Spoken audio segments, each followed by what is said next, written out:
was an oversight, and then, because our internet was down, Sue couldn't get it out to you yesterday afternoon.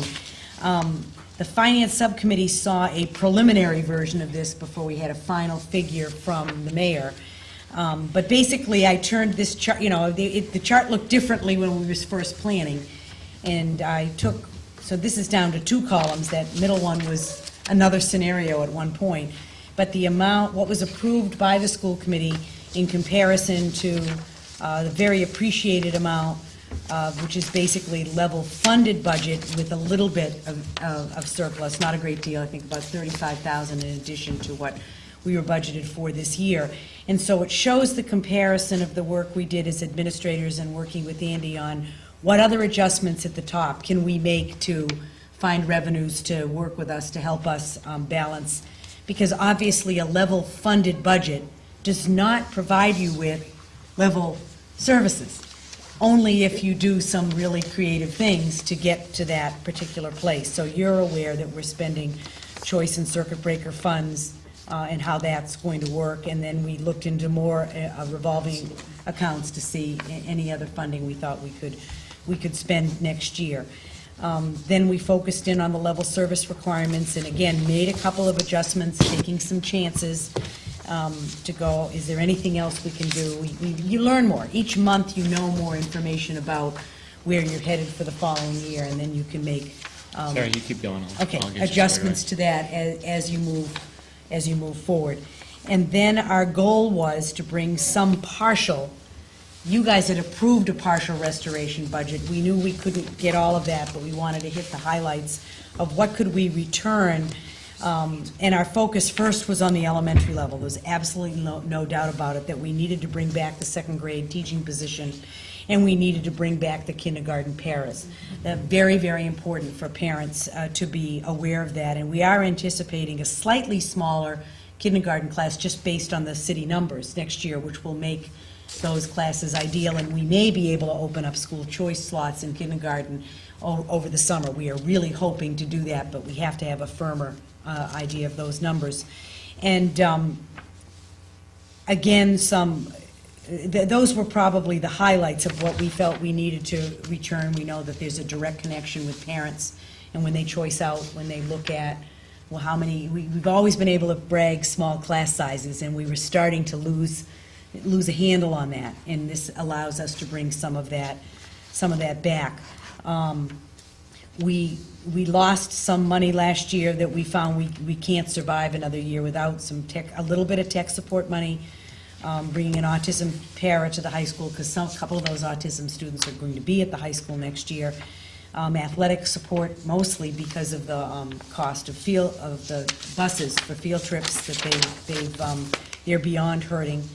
And the internal suspension, which we're changing to focus room para at the middle school, that was a lost position that the middle school was really suffering without.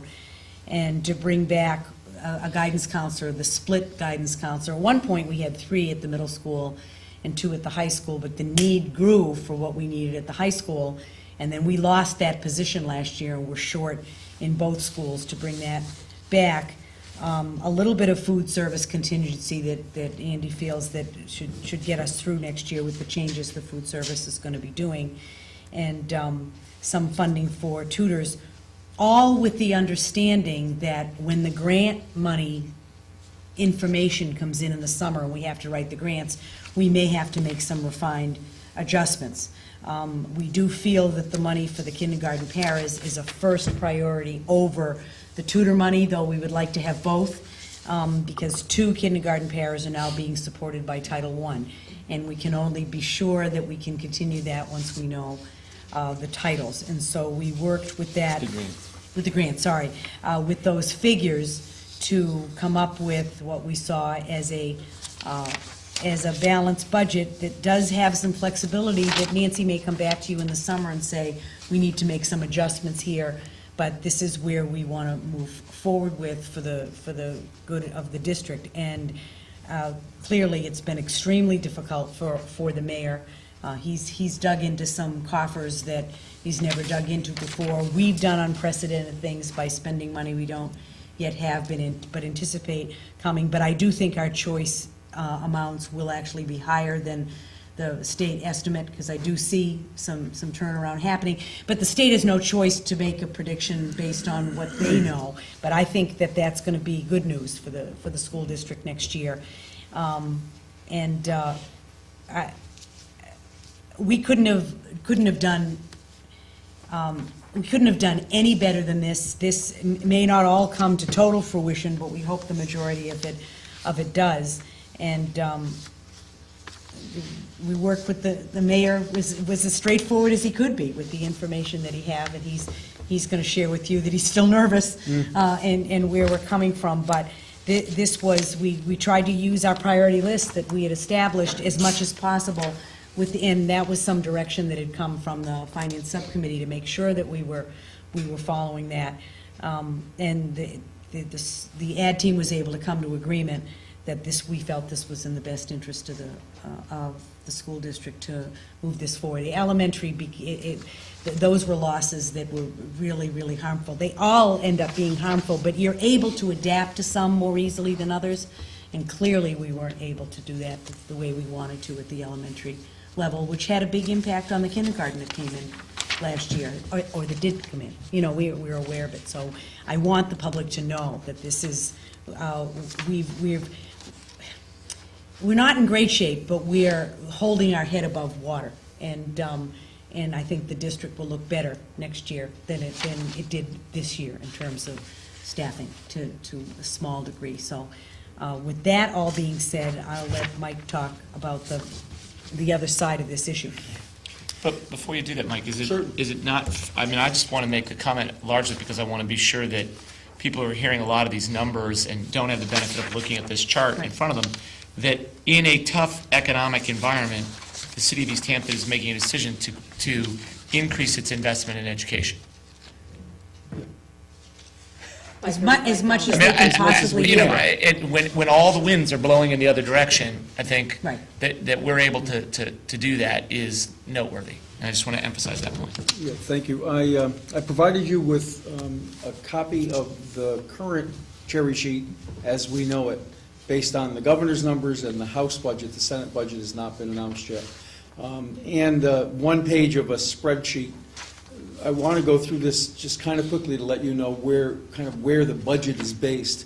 If you do some quick math, you'll see that the proposal from the House cuts state aid to Easthampton by about $650,000. $467,000 of that cut is in Chapter 70. That's education aid. So the state has decided to pull the rug out from under education in Massachusetts because they need to cut, and this is the way they've decided to cut. When my budget was published, we were going on the promises from the leader of the House Ways and Means Committee that they were going to only cut Chapter 70 by 4%. The cherry sheet shows it cut by almost 6%. And what they've decided to do, what the House Ways and Means and the body, after voting, decided to do is they decided to implement a one-time grant program that treats communities differently.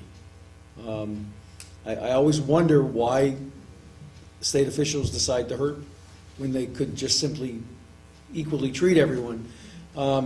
So there's $147,000 in my budget that doesn't exist on the cherry sheet. And the proposal from the House is to give the school department that $147,000 directly, as opposed to making it a part of state aid. So I don't know for sure how the final budget, when we're done, by the time City Council takes it up at the end of the month, I'm hoping to have Senate numbers. And we're hoping the Senate doesn't take this route. This is a really circuitous route to get to this, what the state rep says, well, you're only cut 4%, but not if you read the cherry sheet. And the grant can't be appropriated. So if we appropriate that $147,000 difference in the budget, then the budget's out $147,000, and this, I'm not begrudging any money, but the school department gets an extra $147,000, which I think you could spend wonderfully, except it would really throw us out of balance. So you may hear me ask the city council to reduce your budget, but it won't it won't be based on wanting you to have less than $14,830,000 to spend. It's just how the state ultimately gives us the money. I have lobbied with Senator Knappich extensively to not follow the House. The senator is fairly influential in the Senate because he is one of the few Republican senators, and he has a lot of longevity in the chamber, so he has fairly powerful positions within the Senate. And I'm hopeful that he's listening and will be able to talk his colleagues into treating that federal stimulus money the way the governor proposed it. The governor proposed to use the federal stimulus money to level fund Chapter 70 statewide. And the House disagrees, and I think the Senate disagrees with some of his income projections, and so they've decided that they couldn't spend as much money as the governor. But truly, if the governor's budget were to have been passed, we'd have an extra $467,000, which would have been wonderful in a year like this. That said, Would that 400,000 have been principally It would coming have- back in Chapter 70, Yeah. but then that would have meant the city would have had to, how well, would that, it would have meant that we shuffled the pie differently. The whole budget would have been put It together all differently. would have been shuffled around. We made further cuts on the city side this year, and in order to try to produce this budget, you may have heard, we're eliminating the second in command in the police department. We are eliminating 2 positions in highway. We're eliminating a position each in water and sewer. I mean, there's a lot of cuts on the city side. Right, though in order to last year, support the the budget that we're schools proposing. lost the most staffing. We lost Yeah, last 17 year, positions in and the we school were able department. to whittle down last year by making some creative changes that didn't lose bodies. It did lose quite a lot of Yeah. time for my staff, or all the administrative staff, but we didn't actually lay a lot of people off. This year, we have, careful how I put this, we face a situation where we have vacancies, and we've decided not to fill those vacancies. So the positions we're losing are not, with the exception of one full-time position in the administrative side of general government that is going to part-time, and the loss upon his retirement of the captain's position.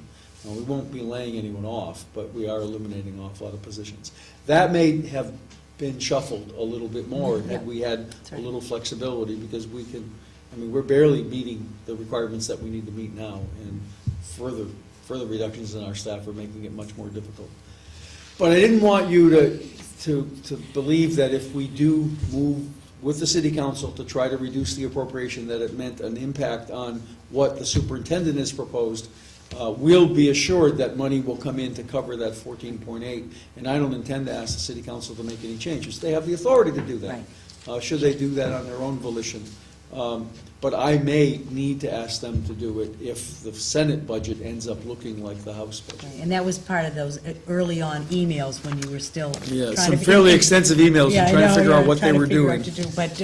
But I appreciate the efforts of the mayor to make us at least level funded. I can't tell you what a difference it makes in what we're going to be able to provide for kids. Well, it's important, and it was fairly clear that staff in the school department was working towards trying to be a part of the solution this year, and that made a lot of difference to me. Yes, it did. It really does. Yeah. Another change that we're going to do, and I think parents will be glad to hear this, because we were able to bring the second grade teacher back, is we have made a decision, it was the recommendation of both Tim and Rob together, to take one of the kindergartens at Maple School and move it to Pepin School. And it was done not because of spacing. Because of spacing, it doesn't work all that well, but it does allow us to have way more consistency for families and students and parents, so that now that we were shifting kids after kindergarten, we were shifting kids again after first grade because of the second grade loss. This was very, very difficult for the schools and really a hardship on families. So now we will have 2 kindergartens, 2 first grades, 2 second grades, 2 third grades, 2 fourth grades at all 3 elementary schools.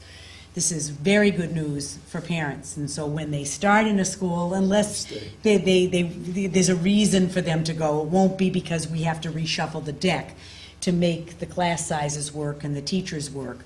Obviously, preschool will still be at Maple School.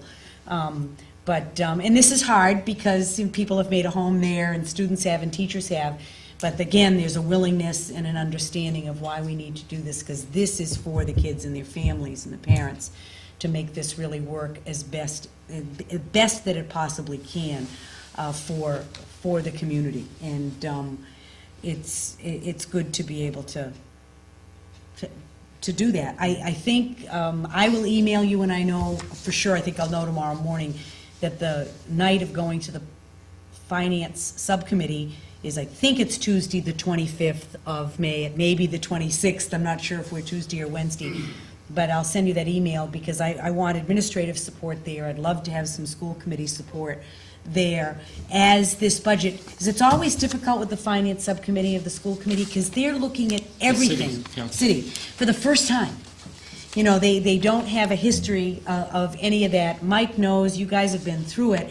So I have to give them a historical perspective, including what you approved as a school committee and why you approved it, and then talk about the budget that is on the table from the mayor, and why we need their support, because as Mike says, they can reduce it, but they can't add to it. And if Mike makes that recommendation to reduce it, it's not so that we lose it. It's just to Just take that the state's going to send it back. the way the money comes. The way the money ends The up way the money coming comes back. right.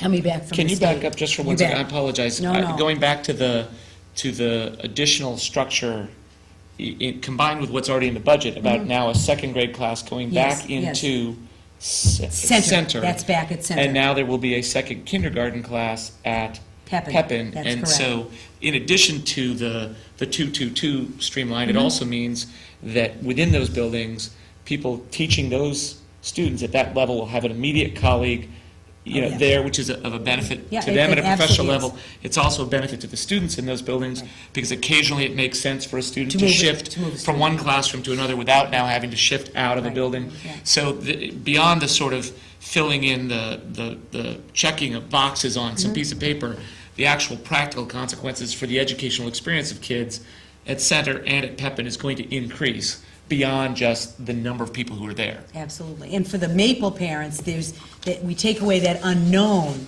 Right. of their children now there'll be first graders next year that will move, because we had the 3 kindergartens this year.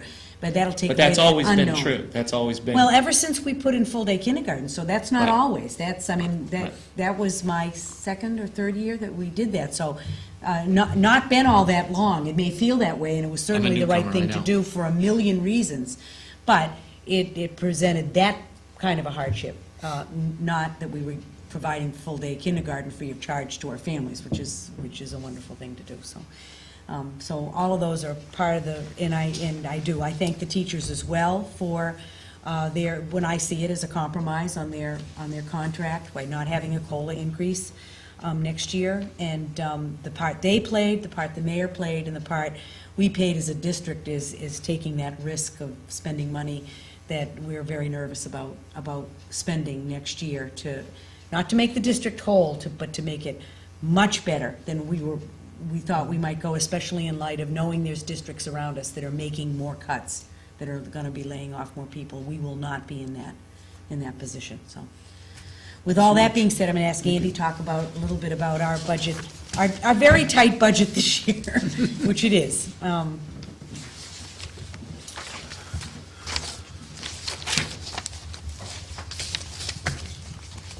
I checked, it's Tuesday, 6 PM with the city. Oh, thank you.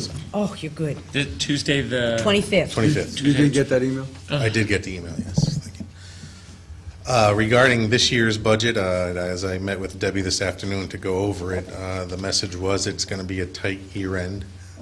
If you look and see on the April update, the same areas are still of concern. Substitutes are still over budget by now, about 22,000. We'll have some breakage for staff without pay for the remainder of the year, but it won't cover that.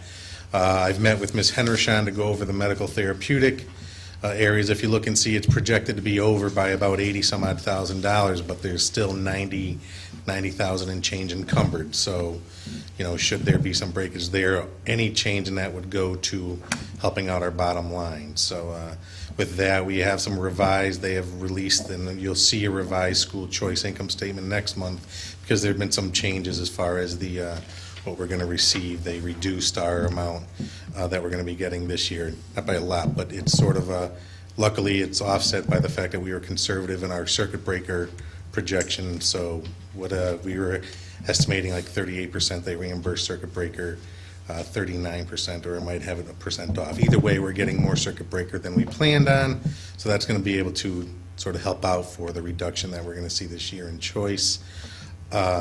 The only thing is that it just makes it, lesser that we had available for next year. But as we're going through the process, just it's sort of no different than what the city is doing. We're sort of waiting on grant figures, the whole state fiscal stabilization fund figures as far as how they're going to do that. And we'll be rebuilding once we hear how those figures come for FY11.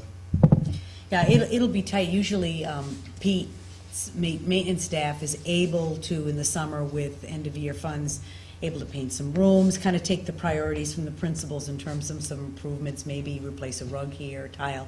It's just going to be safety, whatever we have to do to meet MIA requirements and safety features, but there'll be no improvements in the schools this year, other than the capital money we had, but those are set aside for those specific things, the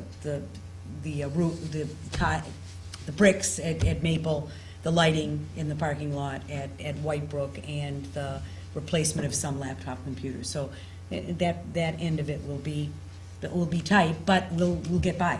We will get by.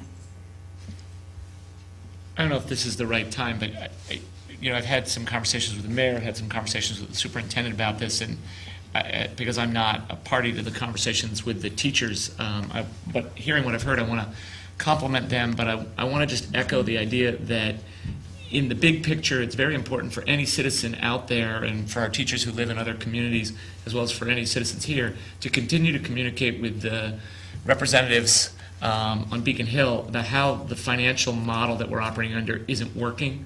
When you talk about circuit breaker, whether it's 38, 39, 37, that's essentially a shameful way. Last year it was 72%. Right, to finance Yeah, right. the burden. If you are successful with students who have special needs, the financial burdens, the additional shifting of the burden onto local property tax payments as a source of revenue, we all as citizens can communicate with our elected officials that this model doesn't work. It's not just that it doesn't work for Easthampton, it doesn't work for Greenfield. It ultimately doesn't work for the children of the state, who the state constitution says the state is obligated to provide them, equal protection under the laws. And this model does not succeed in meeting equal protection of the laws. And we need to communicate that again and again, because it's subject to the authority of the legislature to look at serious reform and not, reform in name, but not really a change in practice.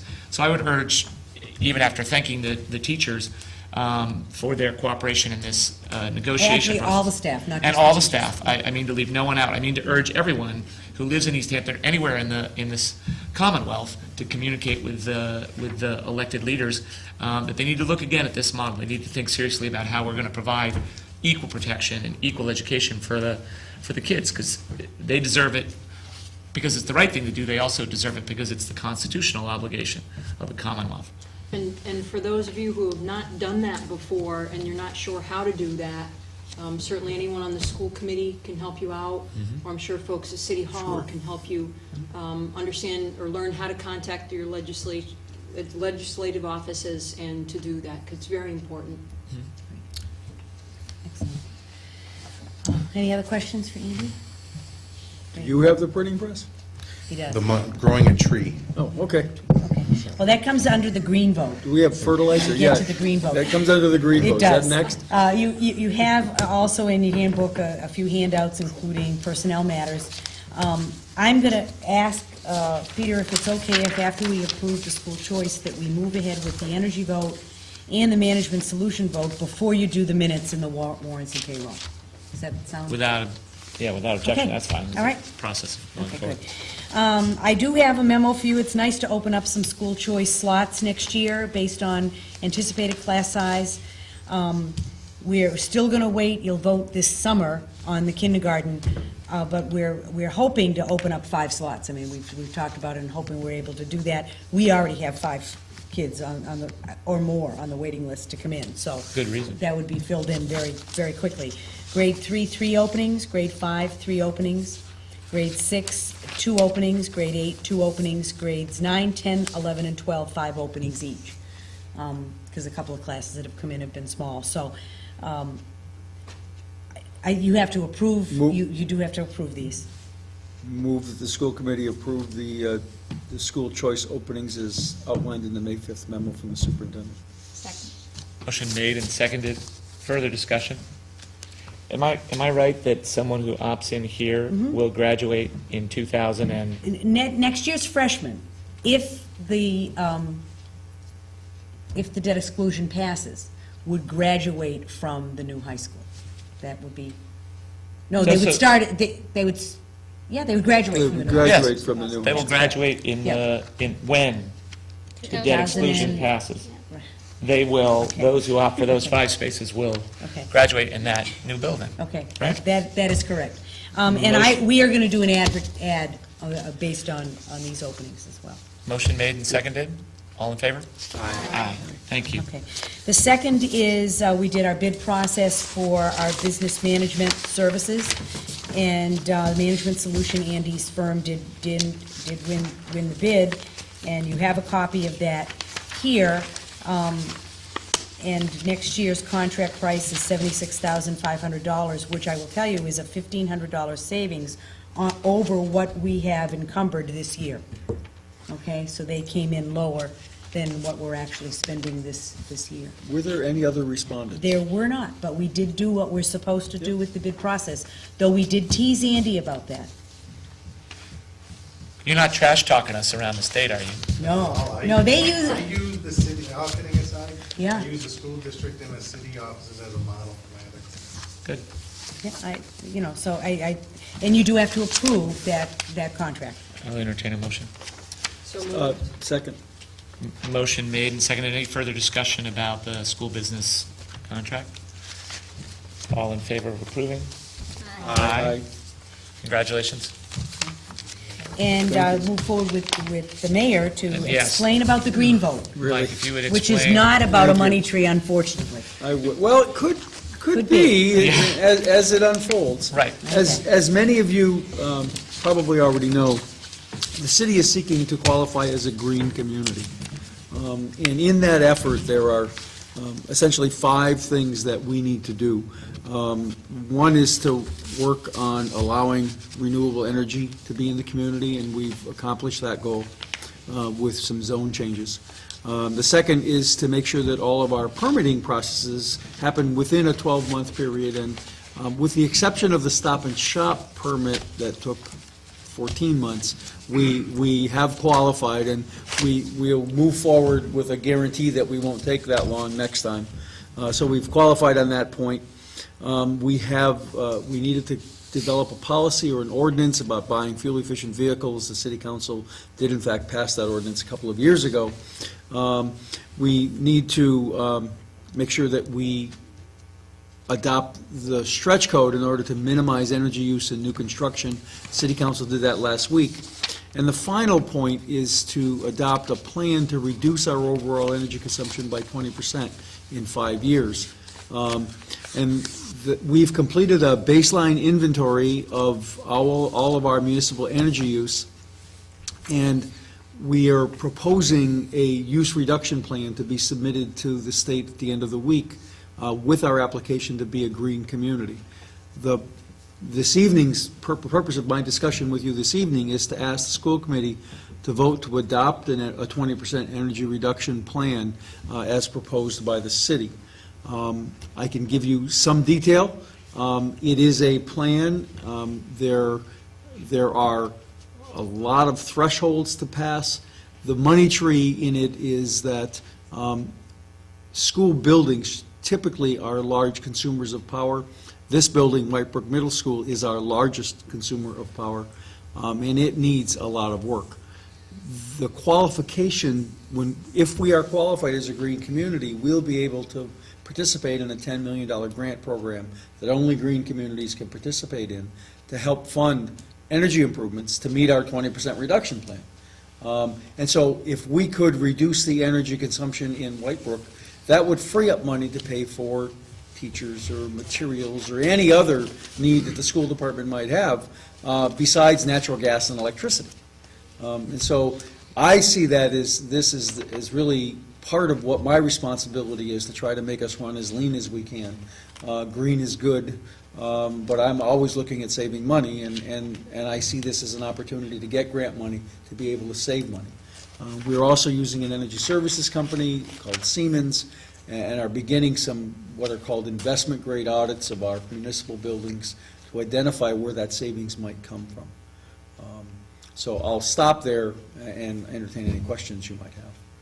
So the process of creating the savings and being recognized as one of the green communities is that it helps fund the changes that we need to make to achieve the energy reduction. Right. The plan is required in order to qualify, and then we'll use the grant funds and other available programs to implement the plan. Right. In order to maintain our qualification after 5 years. And any money that we would get through this $10 million would be used to help offset the costs of those improvements that led to the energy reduction.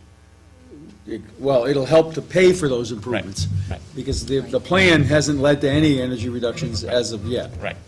The plan is a plan. The plan is a plan, right? And could you just explain real quick why the school committee needs Sure. to vote? The school committee needs to be involved because the school committee is the policy authority for public school buildings. And so, up until about a week ago, when that dawned on us, we didn't even anticipate needing to come to the school committee. But with giving the school committee their authority, you do have the authority to say no if we propose to put a boiler project together in the school department. And so it is your policy authority that we're asking you to commit to energy reduction. I move that we adopt the municipal energy use reduction plan. Motion made. Seconded. Further discussion or other questions? Just in terms of what we're on the hook for, just in terms of, I know there's that pool of grant money. Do you anticipate that will be sufficiently competitive by doing this? Basically, I just want to make sure that, Yeah. we pass this, are we suddenly, on the hook for something that? No, there are, as far as we can tell, there are, other than a commitment and a requirement that we follow through on our proposals, there's no cost associated with it if we are not successful in getting to 20%, if we only get to 16%. There's nothing that's going to come back and say, well, we're going to take money away from you. Each of the, if we succeed in becoming a green community, and as we apply for the grant funds, it's still going to be competitive grants. The advantage is that my understanding is there's only about 40 communities that are likely to qualify at this time. And so the pool of people applying for these grant funds will be small at first. I think that as the time goes by, there'll be more and more communities wanting to get on board because we're always looking for funds to help us with these projects that we can hardly afford.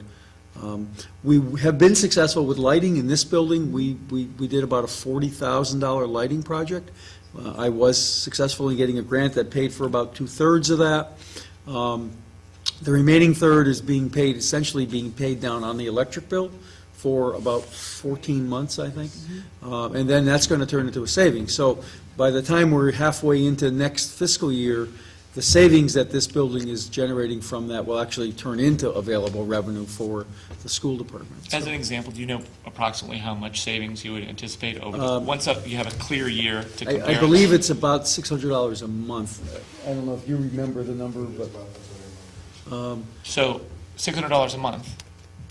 that Yes. will not be paid to the Right. electric and gas company, Right. well, the electric company. Right, so $7,000 a year, or $6,000, perhaps it's not so much in the summer, on a $40,000 initial investment, only 1/3 of which we've had to pay. So really, on about a $13,000 investment that we've made, we're yielding going Yeah, forward. about a year and a half payback, and then Right. we're, And then it's we're all, it's all, making money. I mean, it's an extraordinary rate of return in terms of where you put your money in order to gain back money by saving it and not spending it on something else.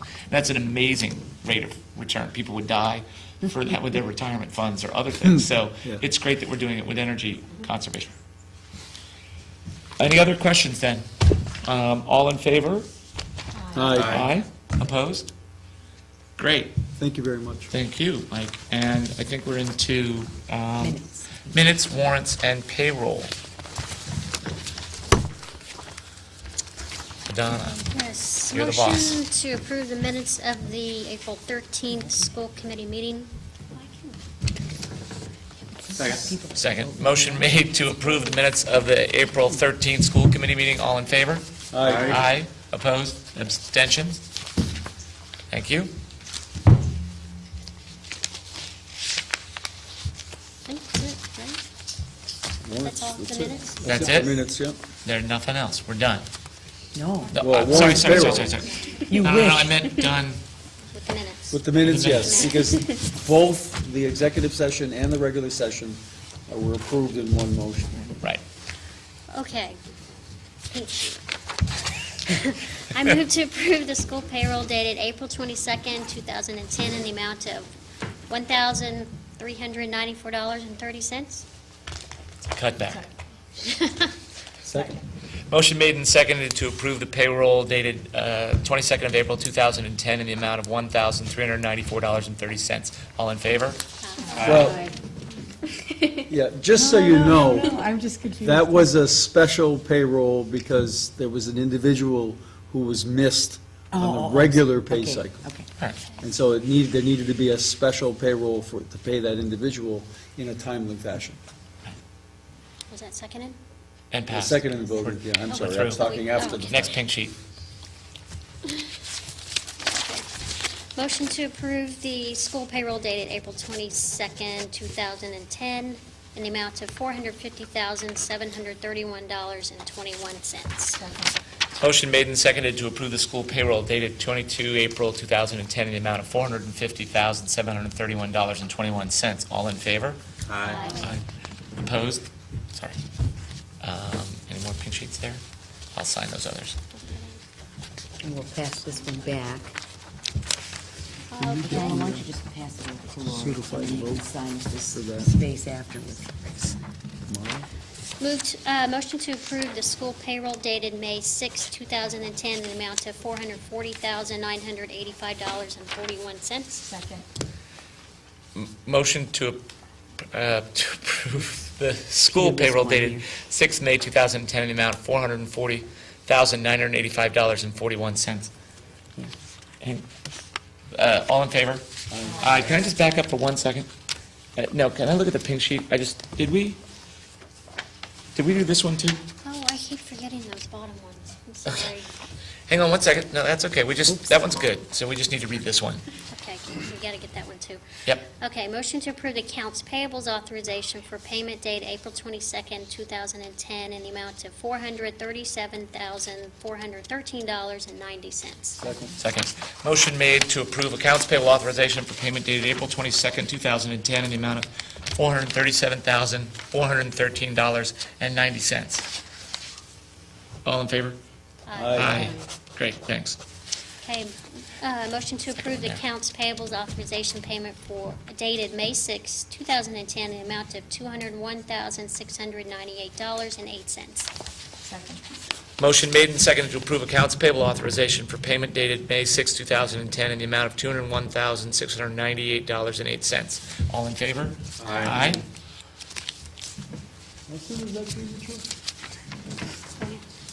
No, motion to adjourn?